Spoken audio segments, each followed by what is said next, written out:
nadhani tumepata mwanga fulani. Sasa ni saa ya kanisa kutoa tamko lake. Hatujawahi kuongea tangu mambo yote yatukia haya, na kumekuwa na maswali mengi. Maswali haya kwa sababu hakujapata habari kamili. Sana wakili msomi Kibatala, na tunakuombea kwa Mungu hata kwa hili tutashinda.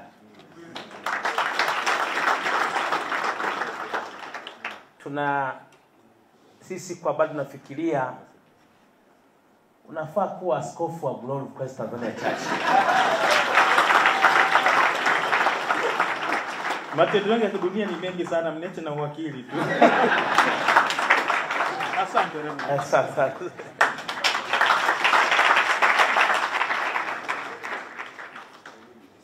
Baada ya maneno mazuri ya wakili ambayo ametupa mwanga mkubwa mno kwenye kona ya kisheria, na kama alivyokiri kwamba yeye sio mtu wa kiroho wala hajaitwa na Bwana kwa ajili ya kazi ya utume wa kichungaji, lakini sisi pia tunakubali wazi kwamba Mungu naye amemuita kwenye eneo la kona ya sheria, na anafanya vizuri sana. Tumekuwa naye si tu kwa sababu ya kesi hii, tumekuwa naye kwa kesi nyingi sana za nyuma. Ninyi mnakumbuka vizuri mambo ya nyuma huko yaliyotokea, na tulishinda. Kwa tunamwamini Mungu pia hata kwa hili. Mungu yule yule tusaidia mwanzoni, anatusaidia tena. Ninaitwa Askofu Maximilian Machumu Kadutu, alimaarufu sana kwa jina la Nduzi. Nafasi yangu mimi ni katibu mkuu msaidizi wa kanisa la Glory of Christ Tanzania Church, lakini pia ni mjumbe wa bodi ya wadhamini. Nasimama hapa kwa niaba ya kanisa hili la Glory of Christ Tanzania Church, kifupi GCTC. Dia lingine limesema GCCC, abia kwa nalo. Sisi ni GCTC. GCCC katafutwe mahali lipo. Nichukua fursa hii ya kipekee sana kwanza kuwashukuru sana wachungaji, maaskofu, mitume na manabii ambao umefika leo kwenye hii kesi ya kanisa la GCTC. Tulivyokuwa tunaangalia namba, mmefika 571.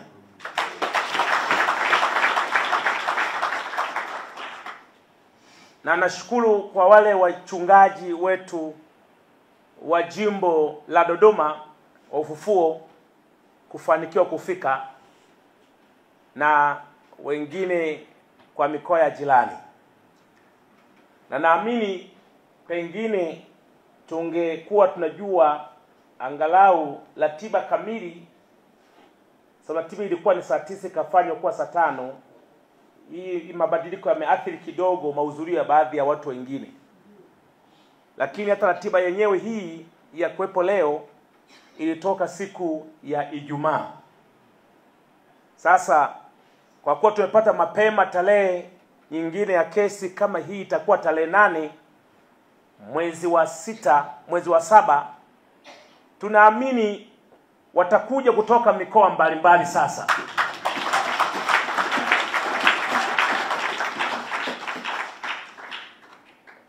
si wa Ufufuo peke yake tu, wa madhehebu mbalimbali. Na mimi nitakuwa pia na mashehe, kwa sababu jambo hili limegusa jamii nzima kwa upande wa mambo ya dini. Na mimi nitakuwa tena 571, tunaweza kuwa zaidi ya hapo. Niwashukuru sana kwa niaba mkuu Daktari Josephat Mathias Gwajima.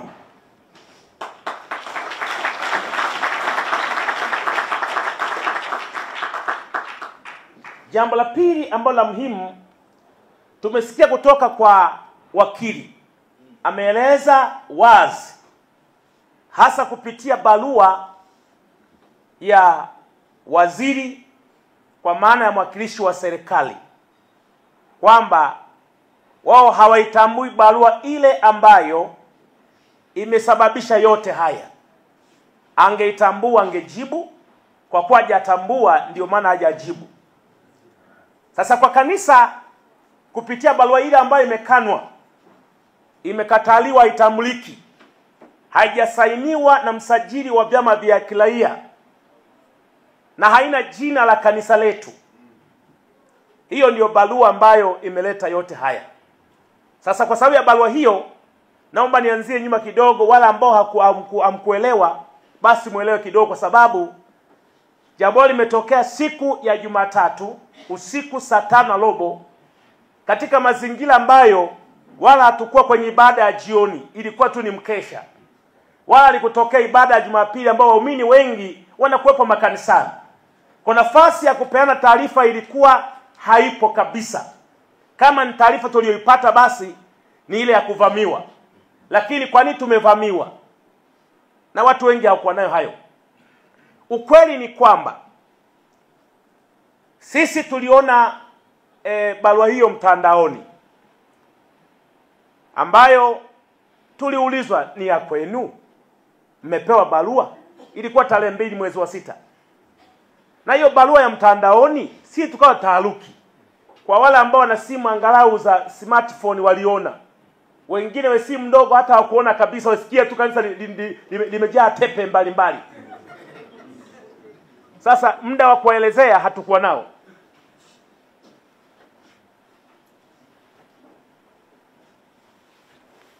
Muda wa kuelezea hatukuwa nao.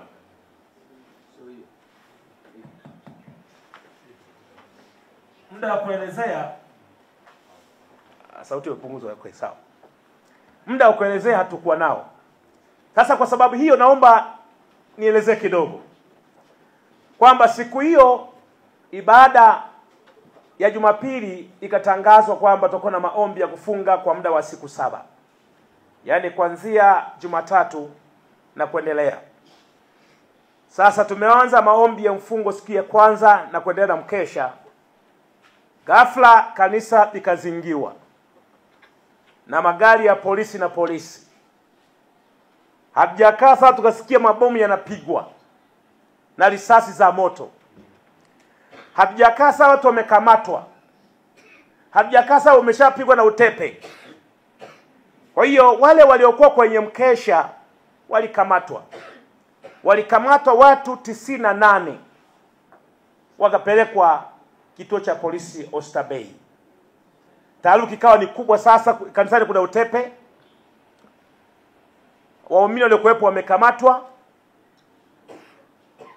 Ikaanzia Dar es Salaam ambayo ni makao makuu ya kanisa letu, ikasambaa mikoani kwingine kote kabla ya Jumapili. Kwa nafasi ya wachungaji wetu kuelezea uminoni imetokea ikawa haipo. Na sisi tunaheshimu sana serikali yetu, tukasema tuiachie serikali inajua inachofanya. Sasa taharuki imeendelea kuwepo mpaka Jumapili mpaka leo. Katika mazingira hayo, waumini wetu wamepata tabu sana kuwaza jambo hili limetendwa na serikali au la. Sasa kwa mjibu wa taarifa ya wakili Kibatala, namna alivyofanya mchakato, kanisa lilivyochukua hatua ya kumuomba asimamie mambo yake kisheria, akamwandikia barua waziri kama matakwa ya hiyo barua ya mtandao inavyotaka kwamba uandike kwa waziri rufaa ndani ya siku 21. Akaandika barua hiyo, lakini akasema waziri sheria haimbani ajibu lini. Akachukua hatua nyingine kwenda mahakamani. Siku ya Alhamisi kesi ikasikilizwa kwa maana ya maombi yetu kwamba kanisa lifunguliwe, shughuli zingine ziendelee. Na mawakili wa serikali wakaweka pingamizi. Ijumaa ikasikilizwa yale maombi ya upande wa serikali yakatupiliwa mbali. Uamuzi ulikuwa siku ya Jumanne, na wenyewe kwa sababu waziri alijibu barua yake, serikali wakasema kwamba tusubiri kwanza hii barua ya waziri inasema nini. Uamuzi ukapangwa leo, na leo kama alivyoeleza wakili yaliyotokea na mpango ambao uko mbele wa tarehe 8. Sasa kama kanisa, katika mazingira haya ambayo tumeyapata, tuna mambo machache. Jambo la kwanza, sasa kupitia serikali, kwa maana kupitia waziri, tumepata uhakika kwamba kanisa letu halijafungwa.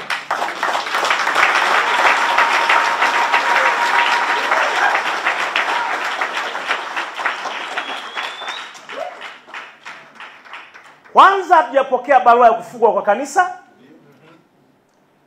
lakini hata ambayo hatujapokea yenyewe hiyo ya mtandaoni, tulivyoandika rufaa sasa na barua yenyewe hiyo, waziri amekana kwamba hiyo barua si halali kwa sababu haijasajiliwa na msajili wa makanisa.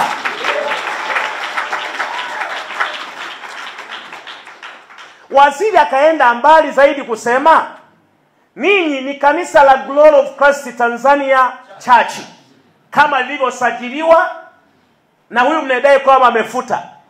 Hii Glory of Christ Church kwani ndio ninyi? Na wauliza, ndo ninyi? Kwa hiyo hata kama barua yenyewe sijapokea, labda hao GCTC walishapokea. Sasa wakachanganya kati ya GCC na GCTC, wakakimbia kwa GCTC wakaacha GCC. Sisi tuliombe jeshi la polisi liachie GCTC, tafute kanisa la GCC ifunge sawasawa na maelezo ya barua yenyewe.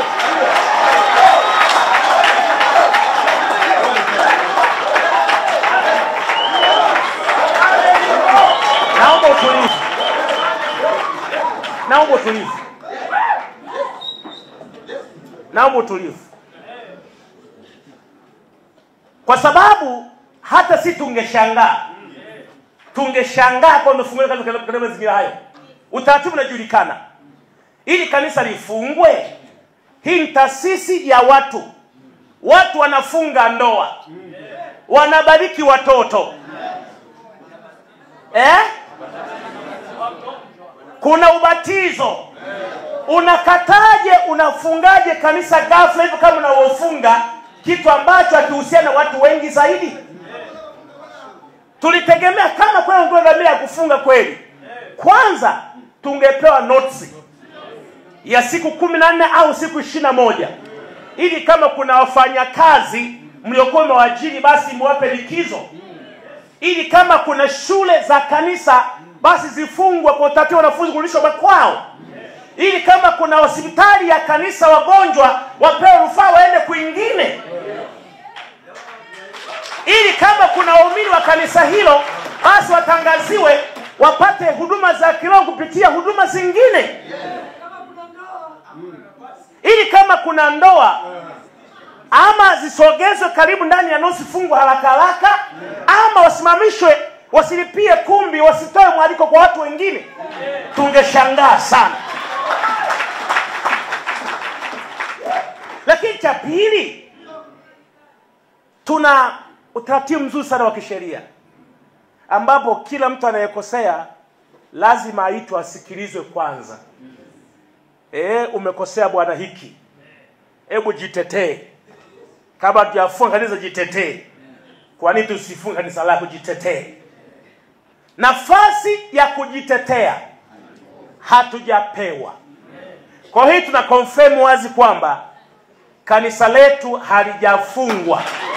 Labda hao GCTC walishapewa nafasi ya kusikilizwa, walishapewa na notice wakakaidi, ila polisi kwenye kuchanganya majina hapa Badala kuwa GCC kule, wakaenda GCTC. Kwa hiyo haya mambo uchangani, ndugu zangu, yapo.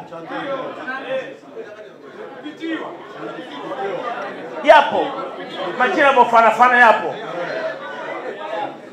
Kwa tutoe wasiwasi wa waumini wetu. Kanisa letu halijafungwa.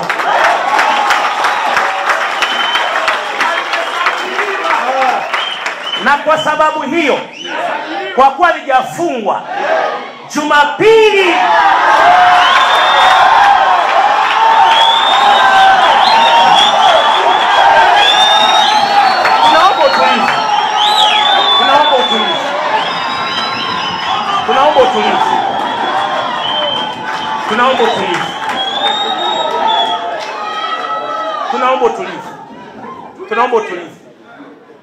Tunaomba utulivu. Na kwa sababu kanisa letu halijafungwa, ila kwa sababu ya hofu iliyoingia waumini wetu, kuona utepe, kukamatwa, kupigwa mabomu, wameogopa na wameshindwa na kanisani, wakiamini pengine hili katazo pengine la kweli. Sisi tumefuata watu wa kanisa letu kuiombea serikali na kuiheshimu serikali. Kwa hiyo akaona kama ni serikali imefanya hivyo, hatuna haja kupambana na serikali, wasubiri viongozi wa juu watatuelekeza vizuri zaidi. Na kwa sababu ya subira hiyo, mimi wapongeze kanisa la Glory of Christ Tanzania Church kwa utulivu wenu kulifanya taifa endelee kuwa na amani. Sasa rasmi Glory of Christ Tanzania Church, Jumapili tunaendelea na ibada kama kawaida.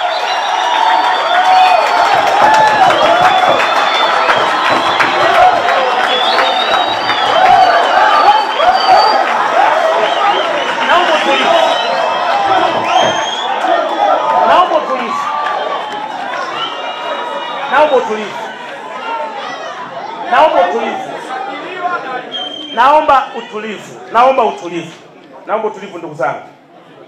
Naomba utulivu. Haya yote ambayo yameleta sintofahamu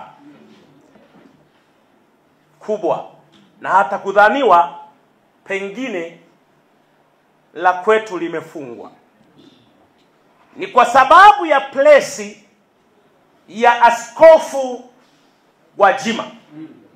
Yanadhaniwa hivyo.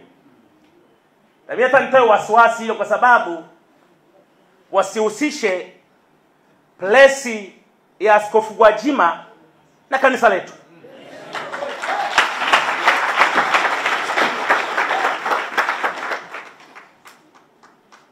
Askofu Gwajima ni mbunge wa Bunge la Jamhuri ya Muungano wa Tanzania kupitia jimbo la Kawe. Askofu Gwajima ni mwanachama wa Chama cha Mapinduzi. Askofu Gwajima ni mneki. Na Askofu Gwajima pia ni askofu. Kwa naamini kama ingekuwa ni sababu ya yeye kukemea utekaji, nadhani wangeanza na kufukuza wanachama wa CCM kwanza.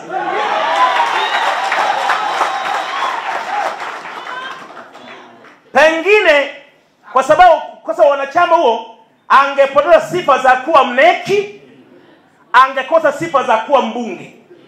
Nadhani wangeanza hapo. Siamini kwamba wanaweza kuyaacha haya yote wakakimbilia kulionea kanisa. Siamini hicho kitu. Siamini.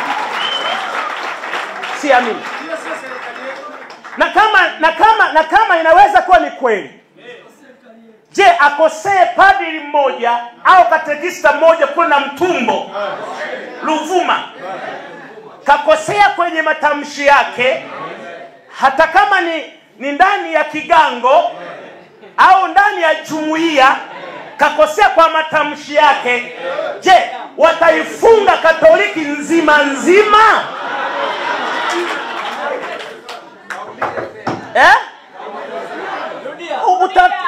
yani narudia kusema hivi, watu wanakosea, wanaweza ukosea, na sheria ziko wazi. Kakosea askofu, kakosea mtume, kakosea raia, kakosea muumini, sheria ziko wazi za namna kumchukulia mtu sawasawa na makosa yake. Anashtakiwa yeye, sio kwa niaba ya jumuiya ambayo anayumo ndani ya jumuiya hiyo. Sasa akikosea katekista mmoja wa kigango cha Itilima kakosea, akikosea huyo katekista wa Katoliki wa kigango cha Itilima, wataifuta Katoliki nchi nzima, wasiendelee na ibada, watapiga utepe nchi nzima. Ni kitu ambacho hakipo, ni kitu ambacho hakiwezekani, ni kitu ambacho hakiwezekani. Sasa maneno aliyoongea Askofu Gwajima, kwanza nataka niweke wazi kwamba place yake ya kwanza hakuongelea kanisani, wala hakuongelea madhabahuni, wala hakuongea kama askofu wa kanisa la Glory of Christ Tanzania Church. Aliita place kwenye mtaa au kwenye nyumba anayojua mwenyewe, sisi ajua ni wapi, Dodoma au Mwanza au wapi, ni kwenye nyumba ya jirani au kwenye ofisi ya ubunge au kwenye ofisi ya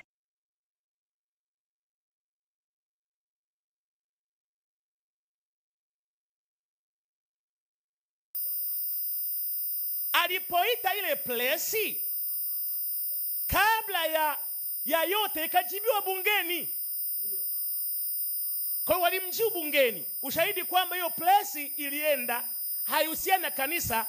Hata waliojibu bungeni wanamjibu Gwajima kwamba Gwajima hawakuwahi kuliongelea kanisa la Glory of Christ Tanzania Church.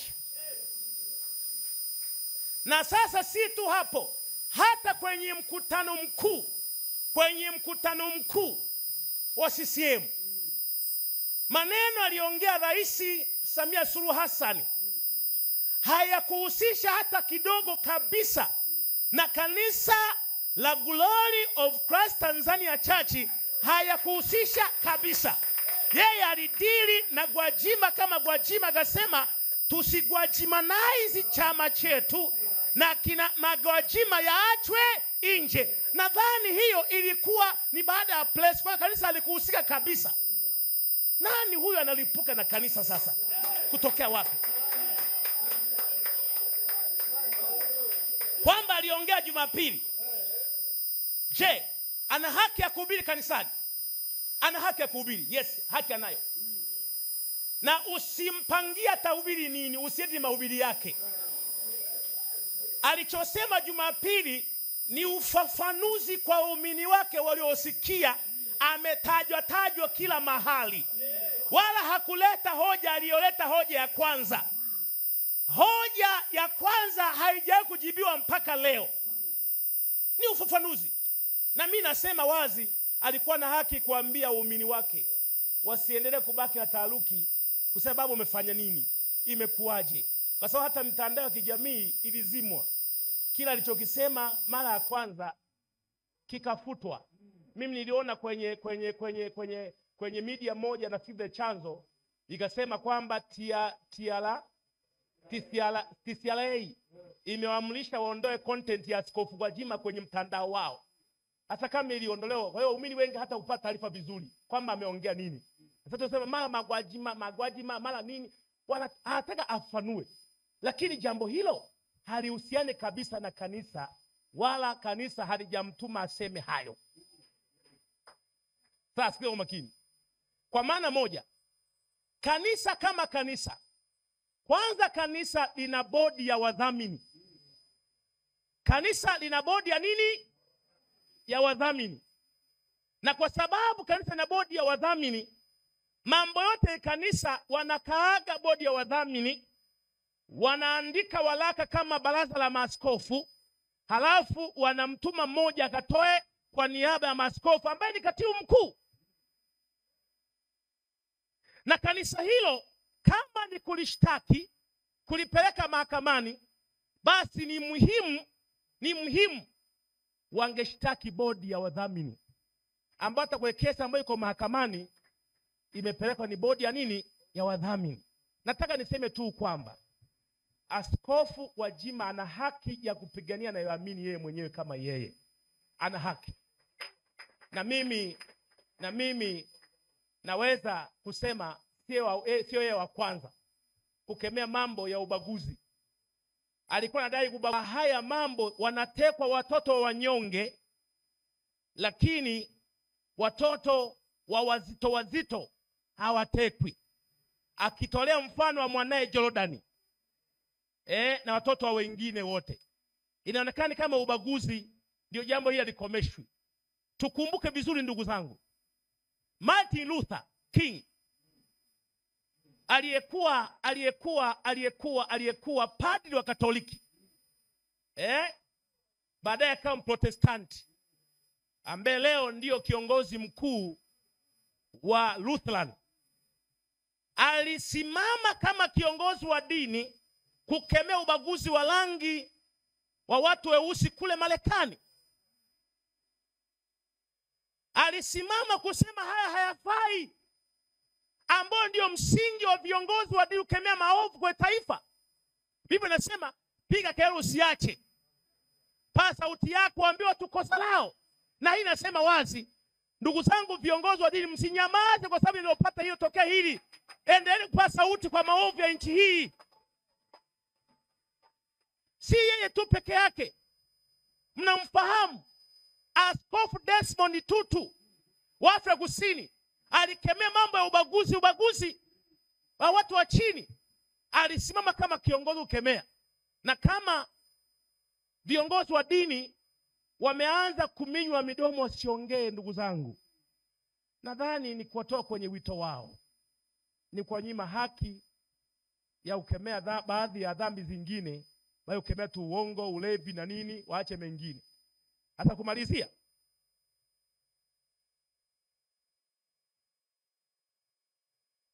tarehe 8 imetangazwa ndio siku ya mahakama, na kwa kuwa shauri hili liko mahakamani, kwa utaratibu wa mahakama lazima uendelee, na sisi hatuko tayari kuingilia utaratibu uendelee kama ulivyopangwa na utaratibu wake. Nitoe wito kwa viongozi wa dini, watuungane kwa pamoja kwa jambo hili. Kama GCTC imetendewa jambo hili kwa mazingira hayo, hatujajua linafuata dhehebu gani lingine. Kwa nitoe wito kwa madhehebu yote ya Kikristo na ya Kiislamu, tuungane pamoja, kwanza kwa maombi na kwa dua mbalimbali. Lakini cha pili, kuja mahakamani Dodoma kuhudhuria kusikiliza ukweli huu, na kuja mahakamani hajawahi kuwa kosa la jinai, ni jambo la kawaida. Kwa wito wangu huo, tuje kwa wingi zaidi kuhudhuria jambo hili. Na mimi niombe tu kwa mazingira haya, wingi wa watu, nadhani mahakama iangalie mazingira mazuri ya kuhakikisha angalau watu wengi wanapata nafasi na fursa hii ya kusikiliza kesi hii kwa namna ya wazi. La mwisho,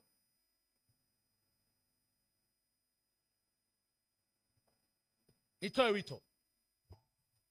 Ni muhimu kama viongozi wa dini wa madhehebu mbalimbali, tujenge mahusiano mazuri, viongozi wa dini na serikali, au viongozi wa dini na wanasiasa.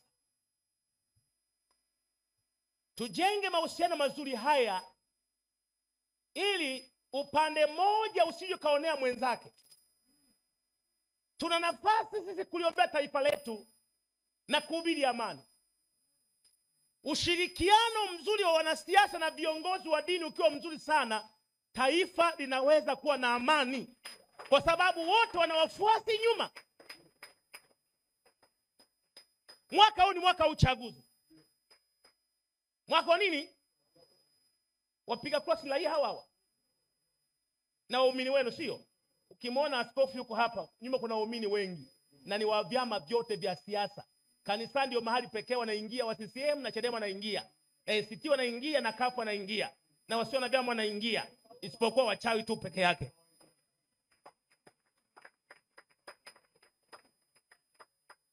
Sasa viongozi wa dini msipojenga mahusiano mazuri na wanasiasa, au wanasiasa wasipojenga mahusiano mazuri na viongozi wa dini, na ni mwaka wa uchaguzi, kuna muujiza gani tuutarajie? Kwa mimi niombe jambo hili la kanisa la Glory of Christ Tanzania Church lisitugawe. Sisi viongozi wa dini, wanasiasa ni waumini wetu, tutawapeleka wapi? Lisitugawe. Sisi ni walinzi wa amani wa taifa hili. Mwaka wa uchaguzi tuhubiri amani pamoja. Na tumuone mwanasiasa anayekuja kutubembeleza, kutuonyesha hata baada ya uchaguzi tutaendelea kusali. Kwa mjibu wa Ibrania sura ya 10 mstari wa 25 tunaambiwa, wala msiache kukusanyika kama ilivyo desturi, kwa kadiri mnavyoona siku zinakaribia.